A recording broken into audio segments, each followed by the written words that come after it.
हमारे यहाँ कितने भक्त ये नहीं अभी तक जान पाए कि ये चंदा चोरी है क्या। मैं अंध भक्तों की बात नहीं कर रहा हूँ, असली राम भक्तों की बात कर रहा हूँ। राम भक्त या किसी भी भगवान के भक्त हों, वो लोग बस यही समझते हैं कि जो दान किया जाता है, जो दान दे दिया उसको दान से क्या मतलब। वो कहीं भी कोई भी ले जाए, वो पुजारियों का होता है, वो मंदिर के संरक्षकों का होता है, उन्हीं के लिए दान दिया जाता है। जो भोले भाले भक्त हैं, ज़्यादा दिमाग नहीं लगाते, वो लोग यही सोचते हैं। उनके लिए मैं बता दूं,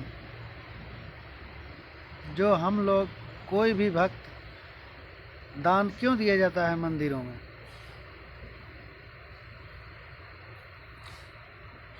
सोना चांदी रुपया पैसा ज़मीन, जिसके पास जो भी होता है, अपनी श्रद्धा के हिसाब से, अपनी हैसियत के हिसाब से दान देता है। इसलिए दान देता है कि मंदिर में दर्शन करने वाले जो भी दर्शनार्थी जाएं, उन्हें कोई भी समस्या न हो, उनके लिए रहने के लिए आवास की बढ़िया व्यवस्था हो, रात में रुकने के लिए पक्का छत, बढ़िया बिस्तर, गद्दा, रजाई, तकिया, हर चीज़ सुविधा मिले फ्री में मंदिर की तरफ से, इन्हीं दान के पैसों से। उन्हें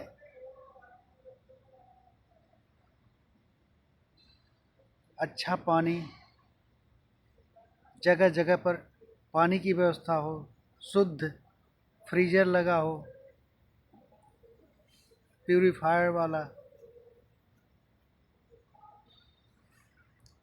सभी भक्तों के लिए जो भी जाते हैं वहाँ अच्छा खाने की व्यवस्था हो, चाहे जितने दिन वो रुकना चाहें निःशुल्क भोजन की व्यवस्था हो, वहाँ गौशाला बनाया जाए, गौपालन किया जाए, जिससे शुद्ध दूध निकले और उससे शुद्ध प्रसाद बनाया जाए, भक्तों में वितरण किया जाए।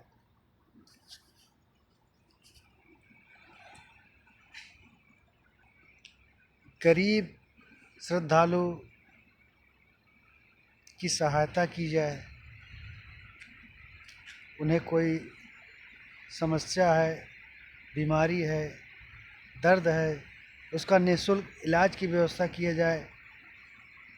मंदिर परिसर में छोटा मोटा हॉस्पिटल खोला जाए, वहाँ परमानेंट डॉक्टर रहें और जो वहाँ आए हुए भक्तों का निःशुल्क इलाज करें।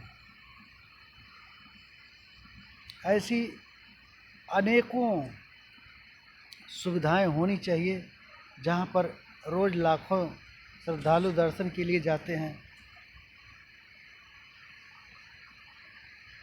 अब तो ज़्यादा से ज़्यादा भक्तों के समझ में आ ही गया होगा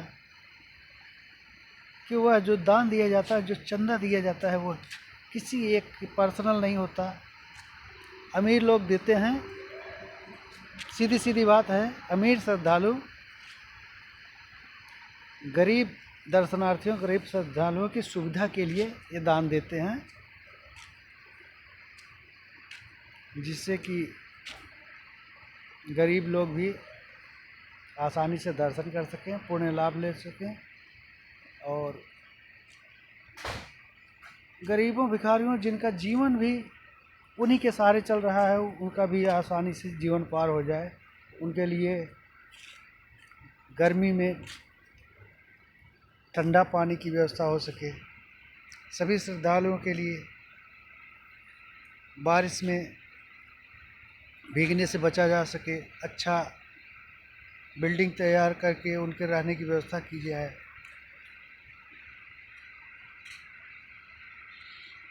ठंडी में मंदिर प्रबंधन की तरफ से अलाव की व्यवस्था की जाए, चद्दर और कंबल की व्यवस्था की जाए। मतलब जितना ज़्यादा दान आए उसी के हिसाब से ज़्यादा से ज़्यादा सुविधा देने की बारे में सोचा जाए। अब तो हमारे भक्तों को शायद काफ़ी बातें समझ में आ गई होंगी, जो सोच रहे होंगे कि चंदा पंडा पुजारियों के लिए होता है, चंदा दे दिया तो उससे हमारा मतलब नहीं है, हम उसका हिसाब नहीं ले सकते। हिसाब लेना पड़ता है क्योंकि चंदा उनके लिए नहीं है। हाँ, इन्हीं सुविधाओं में वो अपनी भी सुविधा उसी दर्शनार्थियों के हिसाब से ही ले सकते हैं। उसमें से वो बस इतना ही ले सकते हैं जैसे आम कर्मचारी कहीं काम करता है, उसकी दिहाड़ी जो होती है। अक्सर मंदिरों में काम करने वाले दिहाड़ी नहीं लेते हैं, वो निःशुल्क सेवा करते हैं। लेकिन कुछ लोग परमानेंट हैं, जिनको रहना पड़ता है, उनको दिहाड़ी चाहिए, उनको परिवार चलाना हो, तो वो पगार के तौर पर उसमें से ले सकते हैं, लाखों करोड़ों नहीं। बाकी तो समझ में आ गया होगा। नमस्कार, आगे फिर बताएंगे। जय श्री राम।